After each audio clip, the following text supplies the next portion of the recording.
Katakan amin, amin. Haleluya. Silakan duduk di balik kasih Tuhan. Shalom. Masih semangat? Masih. Haleluya. Senang dengar suara Pak Guntur.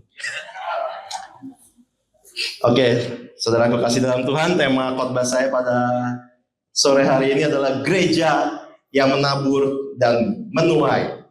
Gereja yang menabur dan menuai. Mari kita buka kitab kita di Yohanes pasal 4 ayat 31 sampai ayat yang 38. Yohanes pasal 4 ayat 31 sampai ayat yang 38.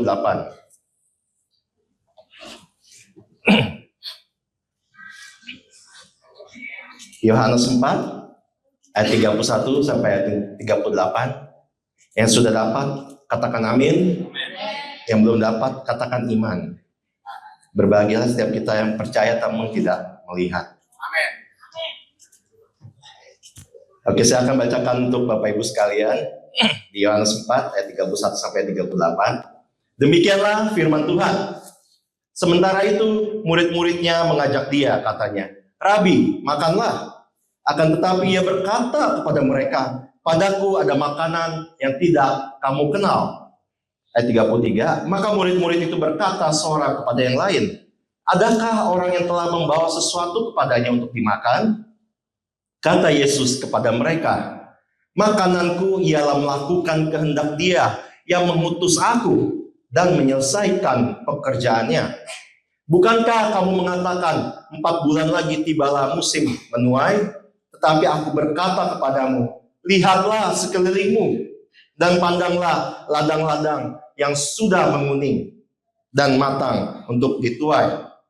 Sekarang juga penuai telah menerima upahnya dan ia mengumpulkan buah untuk hidup kekal, sehingga penabur dan penuai sama-sama bersuka cita." Ayat 37, sebab dalam hal ini benarlah peribahasa, yang seorang menabur dan yang lain menuai. Ayat 38, aku mengutus kamu untuk menuai apa yang tidak kamu usahakan. Orang-orang lain berusaha dan kamu datang memetik hasil usaha mereka. Berbahagia setiap kita yang membaca, merenungkan, serta melakukan firman Tuhan. Nah, Bapak Ibu yang kasih dalam Tuhan, jadi latar belakang dari cerita ini kalau kita bisa baca di kitab Yohanes pasal keempat ayat 1 dan seterusnya. Jadi Yesus sedang mengadakan perjalanan dari Yudea menuju ke Galilea. Dan Yesus melewati daerah Samaria. Sebenarnya Yesus bisa saja memutar dan tidak melewati daerah Samaria. Seperti kebanyakan orang Yahudi. Karena pada waktu itu orang Yahudi sangat membenci orang Samaria. Karena orang Yahudi berpikir bahwa orang-orang Samaria itu adalah orang-orang kafir. Orang-orang Samaria itu adalah orang-orang yang berdosa. Tetapi kita tahu bahwa Yesus tidak anti dengan orang yang berdosa. Dan di sini kita bisa baca di Yohanes pasal 4 bahwa Yesus sengaja melewati daerah Samaria. Karena apa Bapak Ibu? Karena ada rencana Allah. Yaitu apa? Yesus menjumpai seorang perempuan Samaria di samping sumur. Nah, tapi sebelum Yesus berjumpa dengan perempuan Samaria ini Bapak Ibu, Yesus sudah sampai di sumur dengan murid-muridnya. Dan Yesus letih, dia beristirahat dari pelayanannya, duduk di samping sumur. Sementara murid-muridnya pergi ke kota untuk mencari makanan buat Yesus. Nah, lalu Yesus berbincang-bincang dengan perempuan Samaria ini. Perempuan Samaria ini yang katanya kawin cerai sampai 5 kali gitu Bapak Ibu. Ya, mungkin perempuan Samaria ini adalah perempuan yang very good looking gitu ya. Bahasa Indonesianya apa tuh Pak Guntur? Sangat cantik dan menarik gitu kira-kira ya. Ya, tetapi kita bisa tahu perempuan ini akhirnya bertobat dan dia lari ke kota. Dan dia ngomong ke semua penduduk Samaria. Dan perempuan Samaria ini bilang, aku ketemu Mesias yang dinanti-nantikan itu. Diakah Yesus? Diakah anak Daud itu?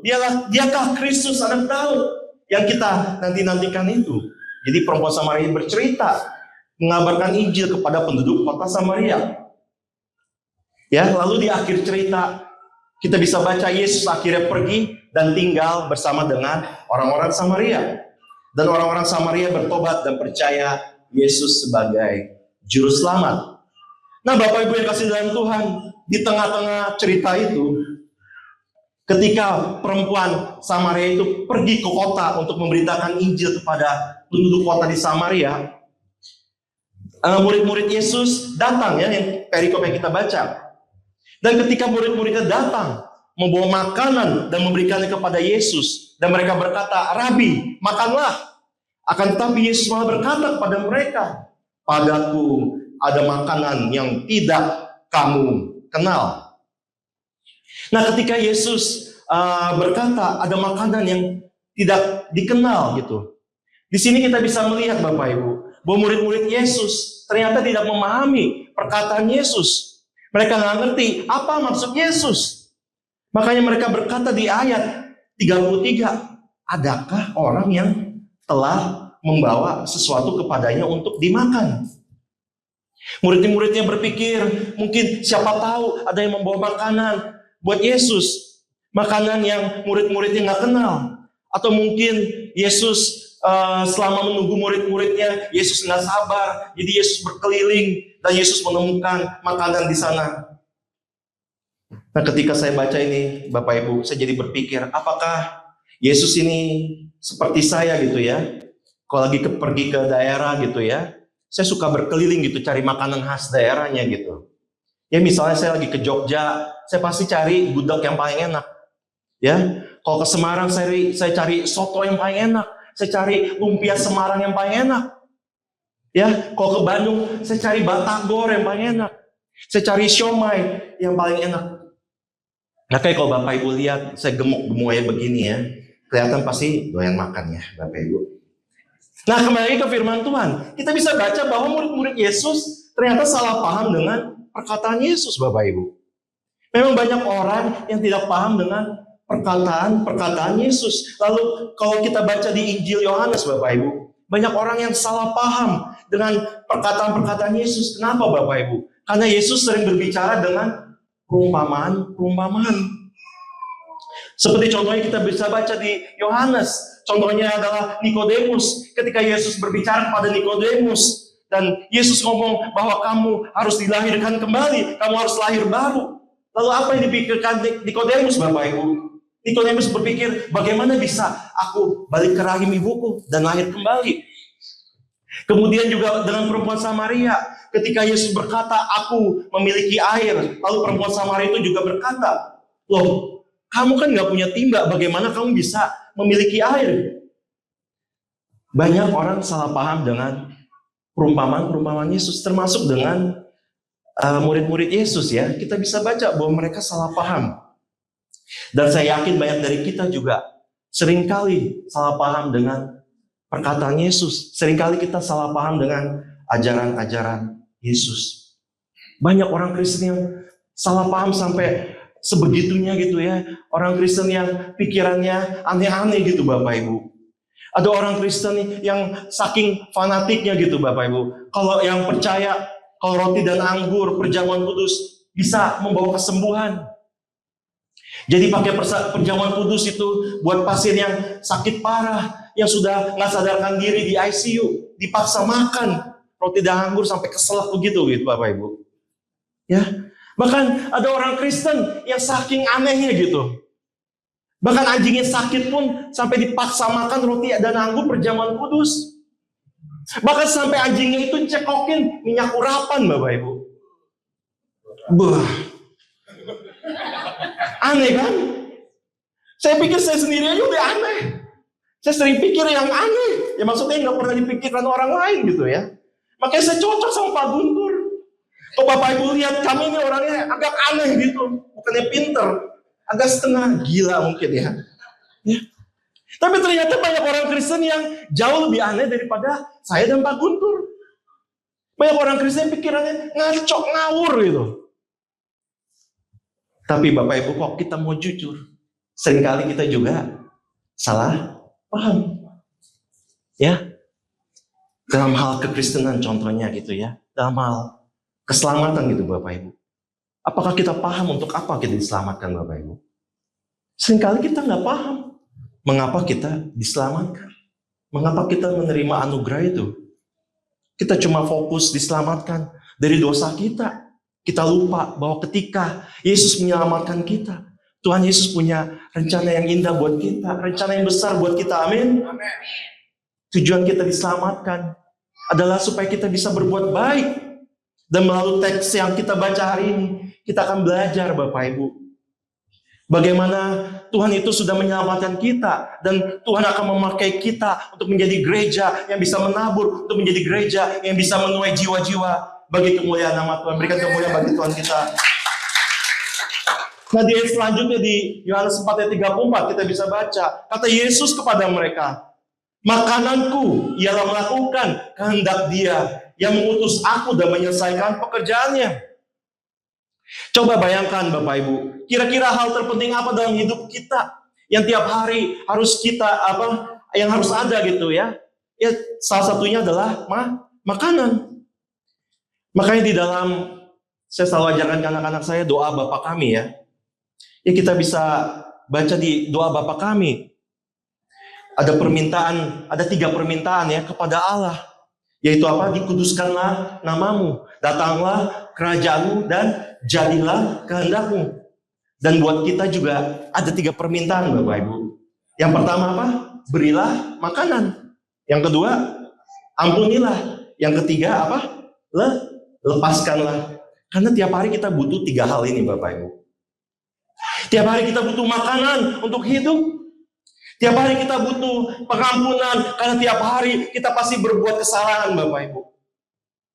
Apa ada di sini yang nggak pernah berbuat dosa tiap hari? Selain saya gitu maksudnya. Tiap hari juga kita butuh kelepasan, karena iblis akan terus mencobai kita Bapak Ibu. Jadi kita membutuhkan 3 hal ini. Nah Yesus menggambarkan di sini bahwa melakukan kehendak Allah, rencana Allah dalam hidup Yesus itu seperti ibarat makanan yang kita butuhkan setiap hari. Bagi Yesus yang penting adalah melakukan kehendak Bapa yang mengutus Dia. Dan Yesus berkata bukan cuma melakukan, Yesus juga berkata dan apa? Menyelesaikan pekerjaannya. Menyelesaikan pekerjaannya. Makanya di Yohanes 17 ayat 4, di Yohanes 17 ayat 4 kita bisa baca ketika Yesus berdoa sebelum ditangkap. Yesus berkata begini Bapak Ibu, aku telah mempermuliakan engkau di bumi dengan jalan menyelesaikan pekerjaan yang engkau berikan kepadaku untuk melakukannya. Jadi Bapak Ibu yang kasih dalam Tuhan, menyelesaikan, jadi memuliakan Allah bukan hanya melakukan, tetapi juga dengan menyelesaikan. Seperti yang Yesus sudah memberikan contoh buat kita, Dia melakukan dan menyelesaikannya. Maka di Yohanes 19 kita bisa baca, waktu Yesus mati di kayu salib, Yesus berkata apa Bapak Ibu? Sudah selesai. Tetelestai. Kenapa bisa sudah selesai Bapak Ibu? Karena Yesus sadar tiap hari Dia harus melakukan kehendak Bapa.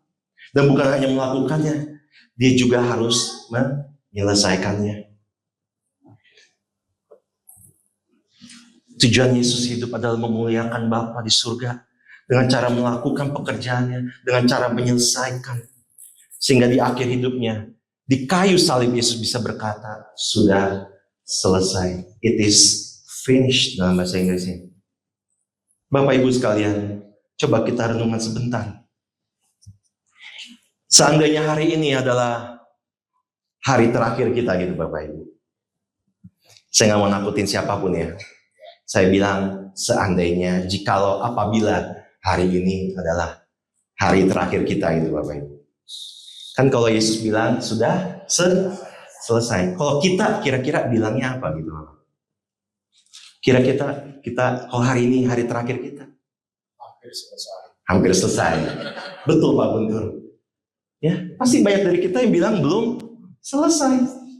Ya masih lumayan. Tapi saya yakin banyak dari kita yang berkata belum mulai. Mulai aja belum, gimana mau selesai? Betul nggak? Ya ketawa Pak Guntur, banyak begitu kan. Nah Bapak Ibu sekalian dalam Tuhan, apakah kita serius memikirkan hal ini? Apakah kita serius memikirkan tujuan Tuhan kita menyelamatkan kita, tujuan hidup kita? Kalau kita nggak serius memikirkan hal ini Bapak Ibu, saya khawatir nanti di akhir hidup kita, dan kita melihat ke belakang, kita akan menyesal Bapak Ibu. Dan saya teringat dengan khotbah seorang pendeta terkenal bernama John Piper dengan judul Don't Waste Your Life. Jangan menyia-nyiakan hidupmu. Dan John Piper bercerita ketika dia khotbah KKR, ada seorang laki-laki yang berumur 80 tahun dan dia nangis teriak-teriak, I have wasted my life. Saya sudah menyia-nyiakan hidup saya. Saya sudah menyia-nyiakan hidup saya di usia 80 tahun Bapak Ibu. Dia menyia-nyiakan kesempatan yang Tuhan sudah berikan. Nah Bapak Ibu yang kasih dalam Tuhan, ketika papi saya meninggal 6 tahun yang lalu ya, saya tidak menyesal sedikit pun gitu. Karena apa Bapak Ibu? Karena saya tidak menyia-nyiakan hidup saya. Saya sudah berusaha menjadi anak yang berbakti kepada papi saya yang sudah membesarkan saya, mendidik saya gitu. Tetapi saya kembali bertanya ke diri saya Bapak Ibu, apakah saya akan menyesal nanti di akhir hidup saya? Sudahkah saya berbakti kepada Tuhan yang sudah menyelamatkan saya? Inilah yang membuat saya setia melayani Tuhan sampai hari ini Bapak Ibu. Saya memberikan yang terbaik buat Tuhan tanpa mengharapkan apapun. Karena saya tidak mau ada penyesalan nanti di akhir hidup saya Bapak Ibu, kalau saya menyia-nyiakan kesempatan yang Tuhan sudah berikan. Saya berusaha memberikan hidup saya buat Tuhan. Saya berusaha memberikan hidup saya buat orang lain. Dan ini juga saya ajarkan ke anak-anak saya. Hidup itu bukan hanya untuk menerima sesuatu. Hidup itu adalah tentang memberikan sesuatu. Hidup itu adalah menjadi saluran berkat buat orang lain. Jadi bukan hanya masalah menerima berkat terus, tetapi bagaimana kita bisa menjadi saluran berkat. Seperti Yesus bilang, lebih baik apa? Memberi daripada menerima. Tetapi banyak dari kita nggak setuju dengan perkataan Yesus, benar ya Bapak Ibu? Coba kita jujur, lebih senang memberi apa menerima? Coba kita jujur. Jangan bohong Pak Guntur. Pasti kita lebih senang menerima lah, betul nggak? Yang lebih senang memberi yang lebih senang memberi daripada menerima itu ya cuma petinju gitu Bapak Ibu. Karena petinju semakin banyak memberikan dia menang gitu ya. Semakin banyak menerima dia kalah gitu kan. Sini nggak ada petinju sih, ya mantap petinju. Ya memang kita itu begitu Bapak Ibu. Secara natur kita ini hidup dalam kedagingan. Kita nggak suka dengan ajaran Yesus. Kita lebih suka menerima daripada memberi. Padahal Yesus mengajarkan yang sebaliknya. Seperti juga Yesus berkata, bila ditampar pipi kananmu, kasih pipi kirimu. Kalau kita pasti nggak mau kan Bapak Ibu. Kalau ditampar pipi kanan kita pasti tampar balik. Pipi kanannya sama pipi kirinya juga kan. Nggak mau rugi, betul nggak Bapak Ibu? Dan Yesus juga mengajarkan, berikanlah kami secukupnya. Tetapi manusia nggak pernah akan merasa cukup. Memang betul perkataan Yesus. Yang penting itu bukan berapa banyak yang kita miliki, tetapi bagaimana kita belajar untuk hidup dengan rasa cukup, hidup dengan rasa syukur. Kita bisa melihat Bapak Ibu, orang kaya, walaupun hartanya begitu banyak, ternyata banyak orang kaya yang hartanya banyak juga nggak pernah merasa cukup. Masih khawatir. Berarti cukup atau nggak cukup itu, khawatir atau tidak khawatir bukan masalah berapa banyak yang dimiliki Bapak Ibu, tetapi masalah hati kita. Hati kita bagaimana? Kalau hati kita fokusnya kepada harta, maka kita tidak akan pernah merasa cukup. Maka kita akan selalu khawatir. Yang namanya khawatir dalam hidup ya pasti ada Bapak Ibu. Ya anak-anak saya juga kadang-kadang lihat papinya stres gitu ya dalam pekerjaan, di dalam pelayanan gitu ya. Saya ya akui berat dan semakin berat gitu. Ya memang firman Tuhan juga berkata bahwa masa ini akan semakin sukar, semakin sulit. Makanya saya selalu berusaha tekankan ke diri saya gitu, ke istri saya, ke anak-anak saya, Bapak Ibu. Ya sudah, memang hidup seperti itu, jalanin aja. Hadapin saja. Ya apa yang bisa kita harapkan Bapak Ibu di dunia yang sudah jatuh dalam dosa? Ya, toh hidup ini hanya sementara. Saya juga sudah semakin tua. Tahun ini saya usianya 44 Bapak Ibu. Dan saya nggak tahu hidup saya nih berapa lama lagi, saya nggak tahu. Hah? 85, amin Pak. Tetapi kemarin kan ada sahabat kita, namanya Mardiles Sitorus gitu ya. Dia meninggal di usia 36, 8 tahun lebih muda dari saya. Saya nggak tahu Bapak Ibu, sampai kapan saya bisa hidup. Kita juga nggak pernah tahu. Kita di dunia ini kan ngontrak, kita sama-sama Bapak Ibu. Kita semuanya kontraktor gitu ya. Ya, makanya saya mau berikan yang terbaik buat Tuhan. Selagi Tuhan masih kasih saya dan saudara sekalian kesempatan. Ya, jangan cuma bisa nyanyi lagunya gitu ya. Hidup ini adalah kesempatan. Hidup ini untuk melayani Tuhan. Jangan apa? Jangan sia-siakan waktu yang Tuhan beri. Hidup ini harus jadi berkah.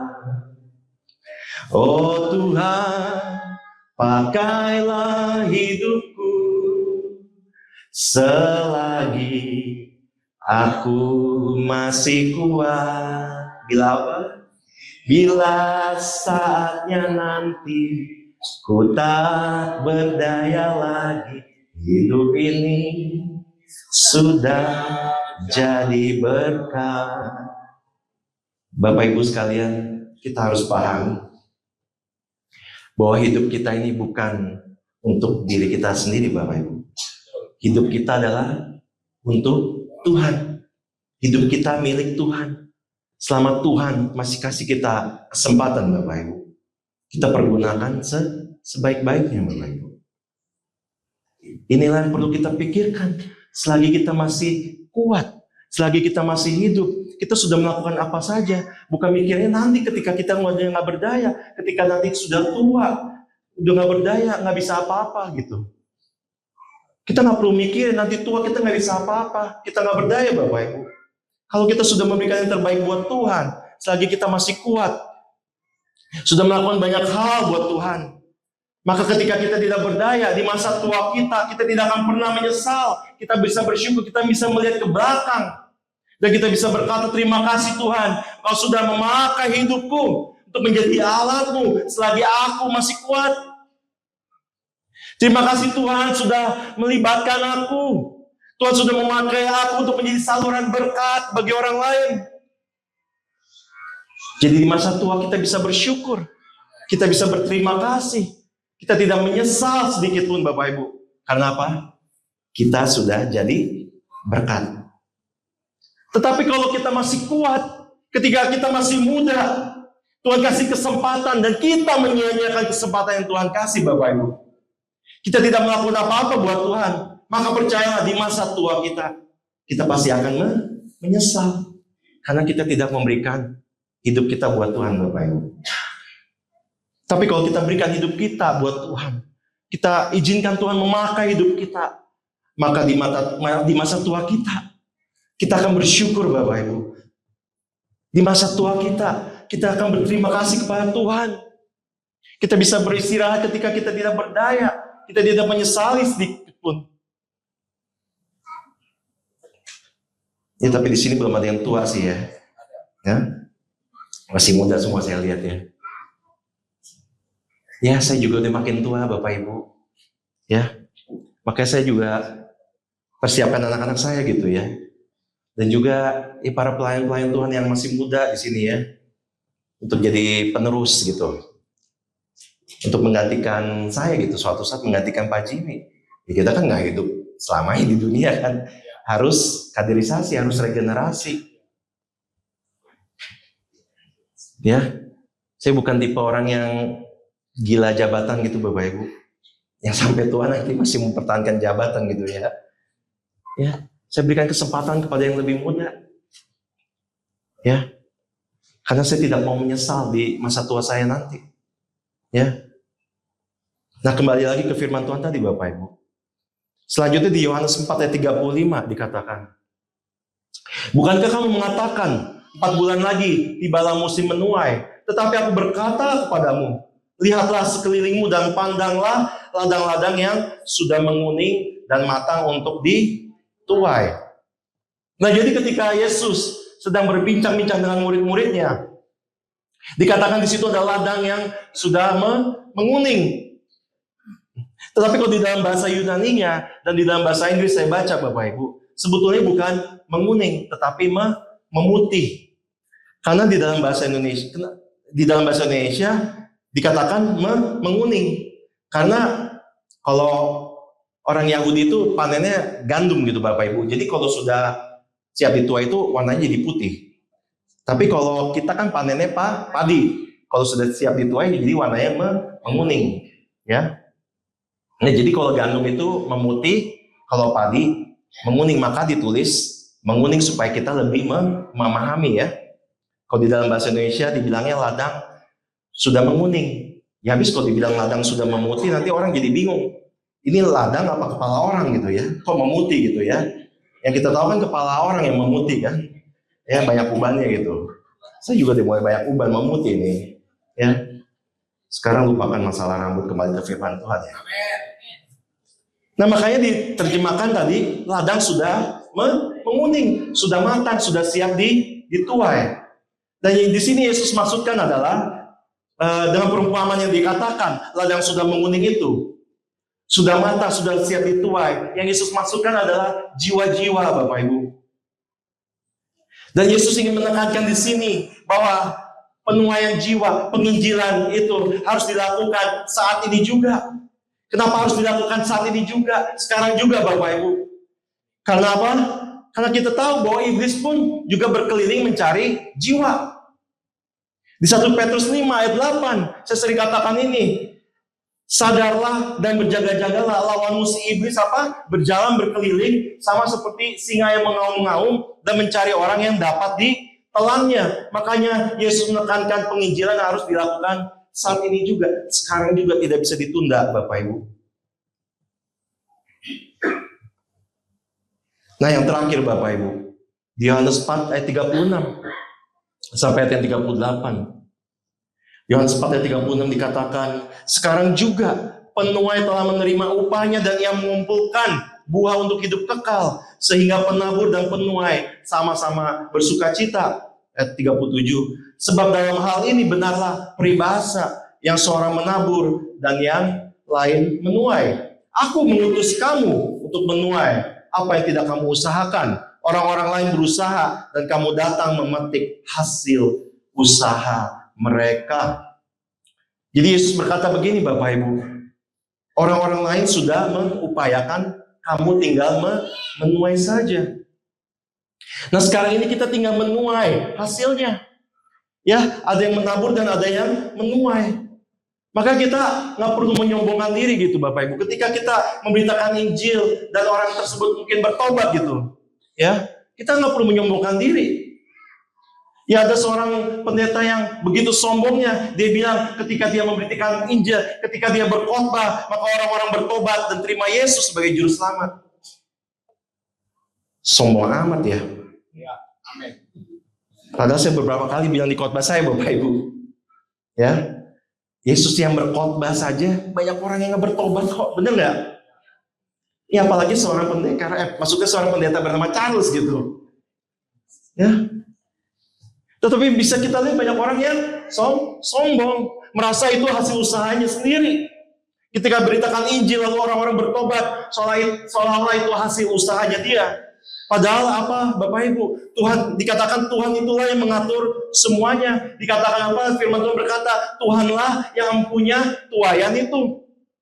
Jadi ada dari kita yang dipakai untuk menabur, dan juga ada di antara kita yang dipakai untuk menuai. Jadi pertobatan orang-orang itu adalah hasil usaha kita bersama, Bapak Ibu. Jangan kita mencuri kemuliaan buat diri kita sendiri. Tugas kita itu apa, Bapak Ibu? Begitu Tuhan kasih kesempatan, kita langsung kerjakan. Kita beritakan Injil. Kalau Tuhan kasih kita kesempatan untuk menabur, ya kita menabur. Kalau Tuhan kasih kita kesempatan untuk menuai, kita menuai, Bapak Ibu. Jadi contohnya begini, Bapak Ibu. Misalnya habis ibadah ini gitu ya. Ada jemaat baru di tempat kita gitu misalnya. Yang datang ke Pak Guntur gitu. Ya. Pak Guntur, tadi siapa tuh yang pendeta yang khotbah yang gemuai itu gitu? Apa maksud pendeta itu gitu? Ketika dia berkata, Yesus menyelamatkan kita dari dosa kita. Apa maksudnya Yesus menyelamatkan kita supaya kita bisa menjadi saluran berkat gitu? Lalu misalnya Pak Guntur mulai bersaksi gitu ya. Ini contohnya gitu ya. Saya tahu Pak Guntur orang yang benar. Ini contoh aja gitu. Ya Pak Guntur bersaksi, ya saya juga dulu orang yang nggak benar. Tetapi Tuhan Yesus sudah menyelamatkan saya. Saya berikan hidup saya buat Tuhan. Saya melayani Tuhan. Saya jadi saluran berkat. Dan jemaat itu karena kesaksian Pak Guntur gitu ya, terima Yesus sebagai juru selamat. Nah di sini bisa dikatakan ketika saya berkhotbah itu saya menabur. Lalu apa? Pak Guntur yang menuai. Dan dikatakan apa? Penabur dan penuai sama-sama bersukacita. Tidak ada yang menyombongkan diri, sama-sama bersukacita.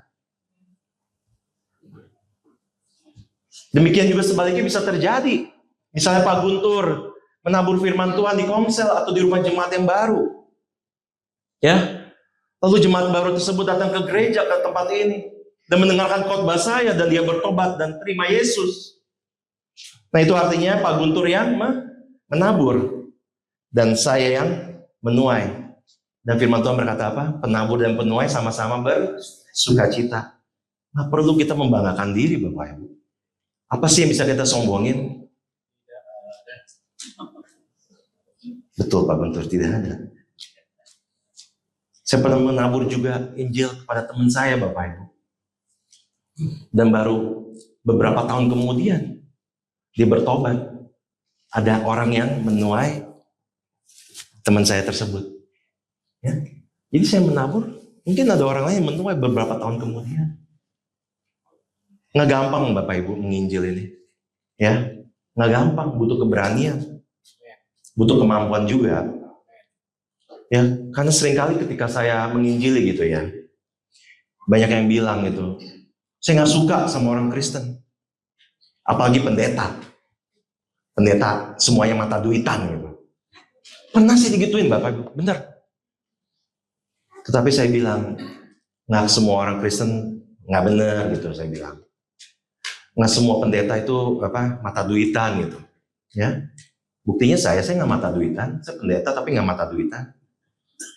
Saya cuma mata makanan, ya, makanan rohani gitu Bapak Ibu, ya. Saya emang demen makan sih. Jadi secara jasmani ini ya, makanan saya itu ya capcay, fuyung hai, siomay, barongsai gitu ya. Tetapi secara rohani makanan saya juga ada. Makanan saya apa? Yaitu melakukan kehendak Bapa dan menyelesaikannya. Makanya Bapak Ibu kalau lihat tubuh jasmani saya gemuk, tapi percayalah rohani saya juga gemuk Bapak Ibu. Ya. Nah Bapak Ibu sekalian dalam Tuhan, apapun kesempatan yang Tuhan kasih kepada kita Bapak Ibu, kita ambil, kita kerjakan, kita tetap menginjil, ya, karena kita yakin bahwa firman Allah ini adalah firman Allah yang hidup dan tidak akan kembali dengan sia-sia Bapak Ibu. Benar Bapak Ibu, firman Allah ini adalah firman yang hidup, tidak akan pernah kembali dengan sia-sia. Saya undang pemusik untuk maju ke depan. Saya akan tutup dengan sebuah kisah nyata gitu Bapak Ibu.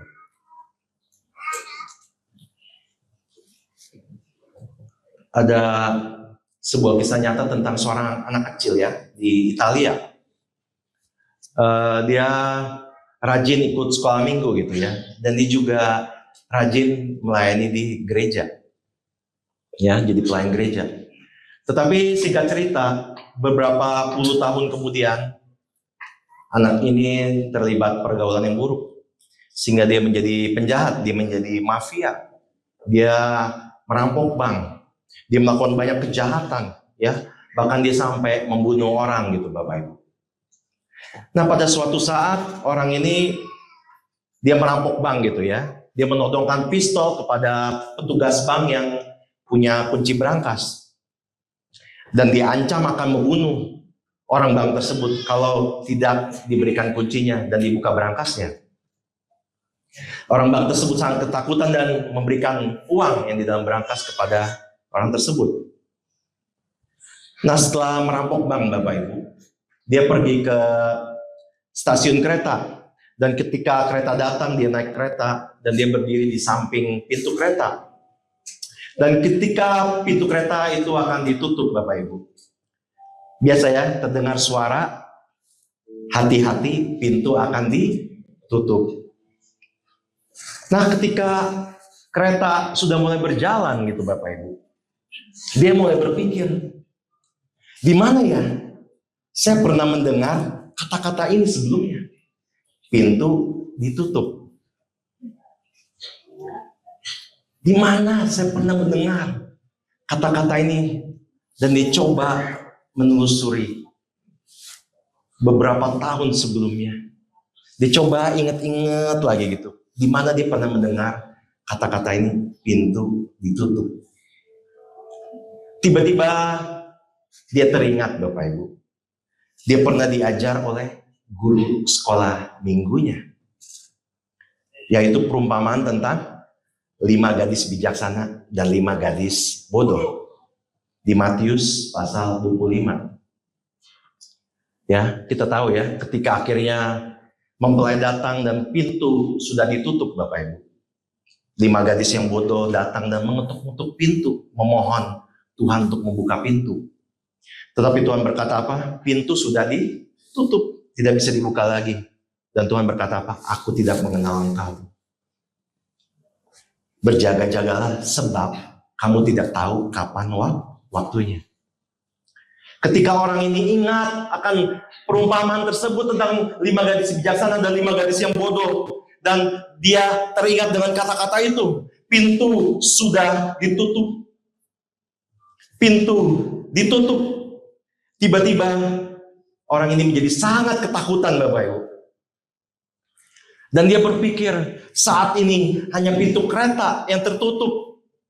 Tetapi kalau aku tidak bertobat, suatu saat nanti akan ada pintu pengampunan Tuhan yang tertutup. Dan aku akan binasa kekal. Seperti 5 gadis yang bodoh. Lalu orang tersebut turun dari kereta, Bapak Ibu. Dia pergi ke kantor polisi. Dan dia menyerahkan diri serta uangnya kepada polisi. Dan dia bertobat. Ini kisah nyata, Bapak Ibu. Makanya jangan, penting sekali untuk membawa anak-anak kita ke sekolah minggu.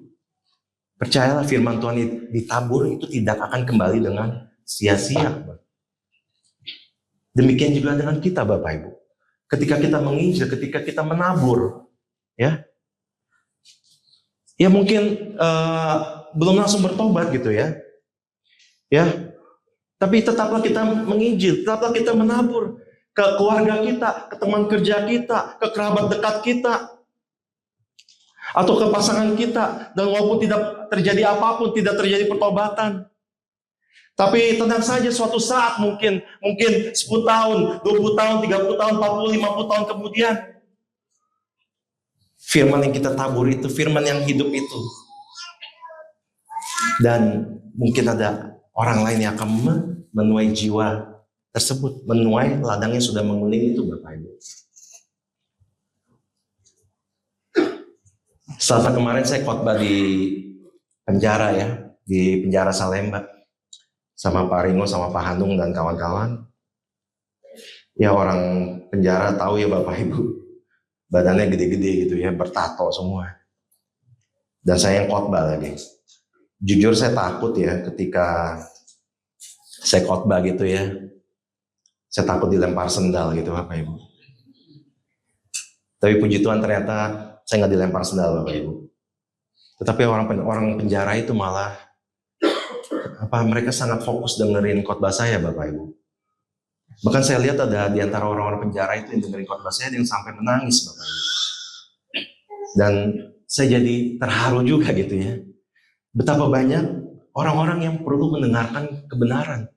Betapa banyak orang yang perlu mendengarkan Injil Bapak Ibu. Dan di Indonesia ini kita bisa lihat banyak sekali suku yang terabaikan. Dan bahkan di seluruh dunia ini Bapak Ibu, mungkin ada ratusan juta, mungkin ada miliaran orang yang belum pernah mendengarkan Injil. Dan kita juga bisa melihat ke sekeliling kita Bapak Ibu. Berapa banyak anak-anak muda yang terhilang.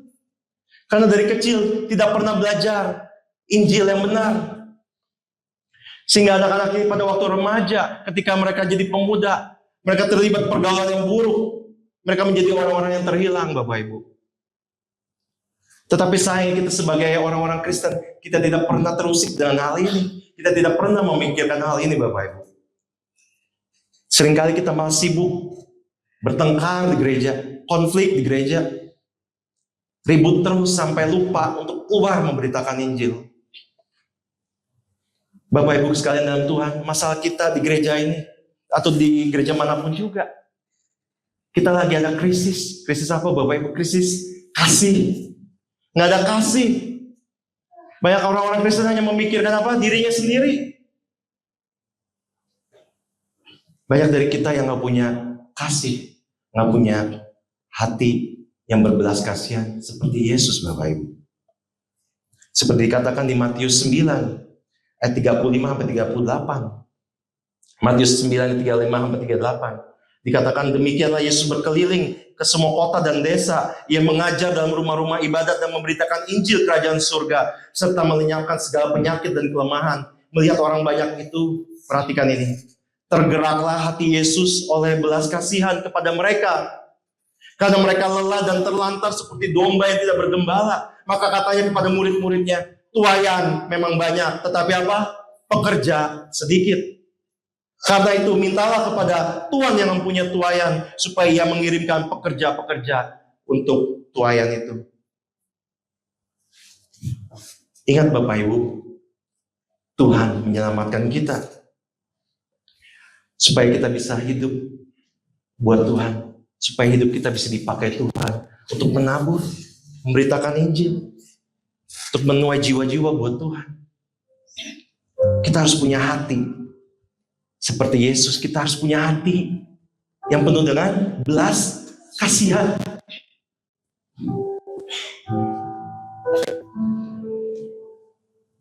Dan saya berdoa kiranya GBI Masari adalah gereja yang punya hati yang penuh dengan belas kasihan.